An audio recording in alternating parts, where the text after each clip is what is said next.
यादव नगर नाम के गांव में एक चुटकी नाम की लड़की अपने माता पिता और भाई बहन के साथ रहती थी। चुटकी गांव के विद्यालय में पढ़ा करती थी। चुटकी की लंबाई बहुत कम थी, इसी वजह से उसके माता पिता उसे प्यार से चुटकी बुलाते थे। चुटकी की लंबाई कम के साथ साथ उसकी नाक भी बहुत छोटी थी, जैसे मानो उसके नाक हो ही ना। साथ ही उसके पैर भी अजीबोगरीब दिखते थे। उसके अजीबोगरीब दिखने की वजह से उसकी कक्षा के बच्चे उसे चिढ़ाते थे। चुटकी को बिल्कुल पसंद नहीं था कि उसकी कक्षा के बच्चे उसे चिढ़ाएं। एक दिन चुटकी ने परेशान होकर ये बात अपने घर आकर अपने माता पिता को बताई, परंतु चुटकी के माता पिता ने उसकी बातों पर ज्यादा ध्यान नहीं दिया और उसे ही समझाया कि बच्चे खेल खेल में मजाक करते हैं, ऐसे छोटी छोटी बातों को दिल पर ना लगाए। देखते ही देखते चुटकी को ये बातें बहुत परेशान करने लगी और वो अंदर ही अंदर बहुत घुटने लगी। एक दिन चुटकी स्कूल से वापस आ रही थी, तभी रास्ते में पीपल का पेड़ दिखाई दिया। वो पेड़ के नीचे बैठ गई और बहुत जोर जोर से रोने लगी। मैं ऐसी क्यों हूँ? मेरी लंबाई इतनी कम क्यों है? मुझे सब बच्चे इतना चिढ़ाते हैं। मुझे बिल्कुल नहीं पसंद। मेरा भी बहुत मन करता है सब बच्चों के साथ खेलने का, पर कोई मुझे नहीं खिलाता। चुटकी रो ही रही होती है, तभी पीपल के पेड़ के अंदर से एक चुड़ैल निकल कर आती है। चुड़ैल को देखकर चुटकी बहुत डर जाती है। चुड़ैल लंबाई में छोटे कद की होती है। उसकी आंखें बाहर की तरफ निकली हुई थीं और दांत उसके मानो बिल्ली की तरह नुकीले। चुड़ैल की नाक भी खीरे जैसी लंबी और मोटी थी। चुटकी चुड़ैल को देखकर भागने लगती है, तभी चुड़ैल भी बहुत जोर जोर से रोने लगती है। चुड़ैल को रोता देख चुटकी एकदम रुक जाती है। क्या हुआ तुम्हें? तुम क्यों रो रही हो? मेरी भी कहानी कुछ तुम्हारे जैसी है। मतलब? मैं भी बचपन में लंबाई में बहुत छोटी थी। मेरा भी रंग गोरा नहीं था। मुझे मेरी सहेलियां बहुत चिढ़ाती थी और कई बार तो मुझे अपने साथ खिलाती भी नहीं थी। एक दिन मैंने परेशान होकर खुदकुशी कर ली। पर तुम्हें कैसे पता कि मुझे मेरे दोस्त बॉनी बॉनी बोलकर चिढ़ाते हैं? मैंने सारी बात सुन ली थी जब तुम पेड़ के नीचे बैठकर रो रही थी। मैं उसी पेड़ पर रहती हूँ। मेरा उस पीपल के पेड़ पर ही वास है।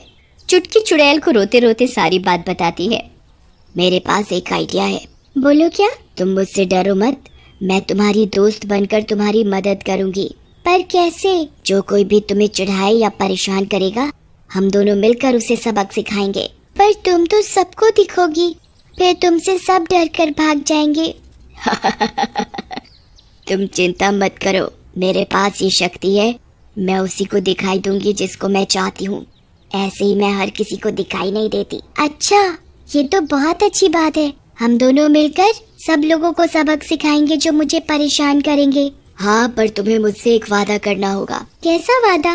तुम्हें ये बात किसी को भी नहीं बतानी कि मैं तुम्हारे साथ रहती हूँ। अगर तुमने ये बात बता दी तो हम लोगों को सबक नहीं सिखा पाएंगे और मेरी शक्तियाँ भी कम होती जाएंगी। ठीक है, मैं वादा करती हूँ कि किसी को नहीं बताऊंगी। चुटकी चुड़ैल की बात मान जाती है और चुड़ैल चुटकी के साथ चल पड़ती है। अगले दिन चुटकी अपने स्कूल जाती है। पहले की तरह ही चुटकी की कक्षा की लड़कियां उसे बॉनी बॉनी बोलकर चिढ़ाने लगती हैं। ए चुटकी, बॉनी बॉनी, ए बॉनी, चुटकी बॉनी। मुझे परेशान मत करो, ये किसी को चिढ़ाना कोई अच्छी बात नहीं है। हमें मत सिखा हमें क्या करना है। आई बड़ी, चल बॉनी कहीं की। अरे इसकी नाक तो देखो, इसकी नाक इतनी छोटी है। बल्कि है ही नहीं, पता नहीं ये सांस भी कैसे लेती है। ये सब बोलकर चुटकी की सारी सहेलियां हंसने लगती हैं। चुटकी के साथ चुड़ैल खड़ी सब देख रही होती है। तुम मुझे परेशान मत करो, नहीं तो एक दिन तुम भी बुरी सी दिखने लगोगी। कभी भी अपने ऊपर घमंड नहीं करना चाहिए। तो चुप कर, हमें ज्ञान मत दे अपना, चल। ये कहकर चुटकी की सारी सहेलियां उधर से चली जाती हैं। देखा तुमने? ये देखो मेरा कैसे मजाक उड़ाते हैं। इन्होंने मेरी नाक में दम कर रखा है। जब देखो आते जाते मुझे छेड़ते रहते हैं। तुम चिंता मत करो, मैं इन सबको बहुत बुरा सबक सिखाऊंगी कि ये किसी का मजाक बनाना भूल जाएंगी। तुम ऐसा क्या करोगी? तुम बस देखती जाओ। कल सुबह ये लड़कियां खुद अपने चेहरे को देखना पसंद नहीं करेंगी। ये अपनी शक्ल सबसे छुपाएंगी। इन्हें ऐसे ही समझ आएगी। अगली सुबह चुटकी स्कूल जाती है।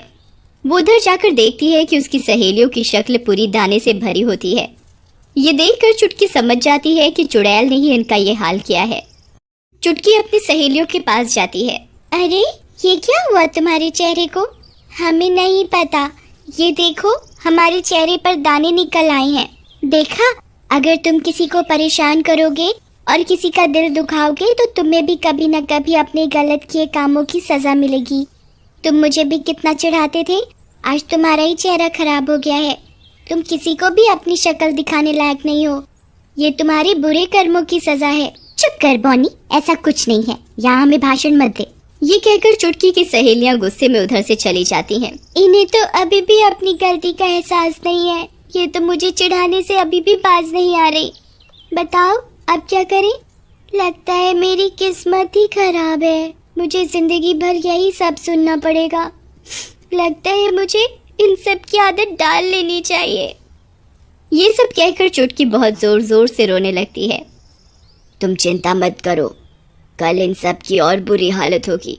मैं इनका पीछा तब तक नहीं छोड़ूंगी जब तक ये सब अपनी गलती का एहसास ना कर ले और तुमसे आकर माफ़ी ना मांग ले।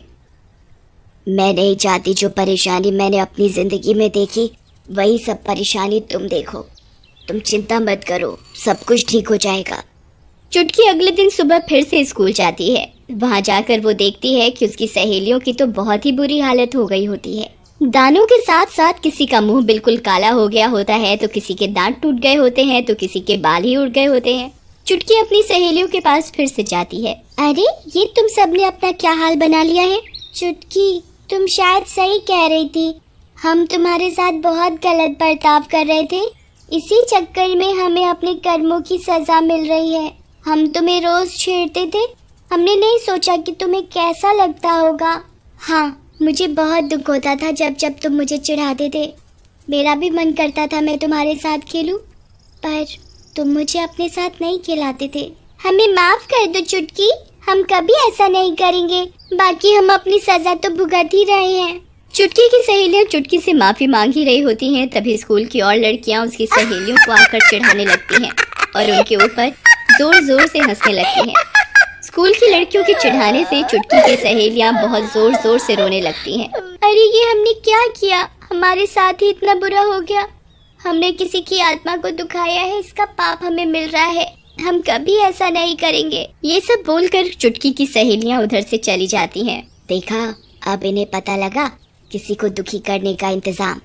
ये तुम्हारा दिल कितना दुखाती थी, अपने ऊपर बात आई तो एक दिन में ही परेशान हो गई। हाँ, पर मुझे अच्छा नहीं लग रहा अपनी सहेलियों को परेशान देखकर। तुम इन्हें ठीक कर दो। नहीं, आज नहीं, इन्हें मैं कल सुबह तक ही ठीक करूंगी। इन्हें इनकी गलती का एहसास तो हो, ये एक दिन तो ऐसे बिता कर देखे। ठीक है, पर याद से तुम कल इन सबको ठीक कर देना। ठीक है। अगले दिन चुटकी फिर से स्कूल जाती है, तब वो उधर अपनी सहेलियों को बिल्कुल ठीक हालत में देखती है। तभी चुटकी की सहेलियां उसके पास आती हैं। चुटकी, देखो हम ठीक हो गए, हम ठीक हो गए, हमने कल तुमसे माफी मांगी और पता नहीं कैसे हम एकदम से ठीक हो गए।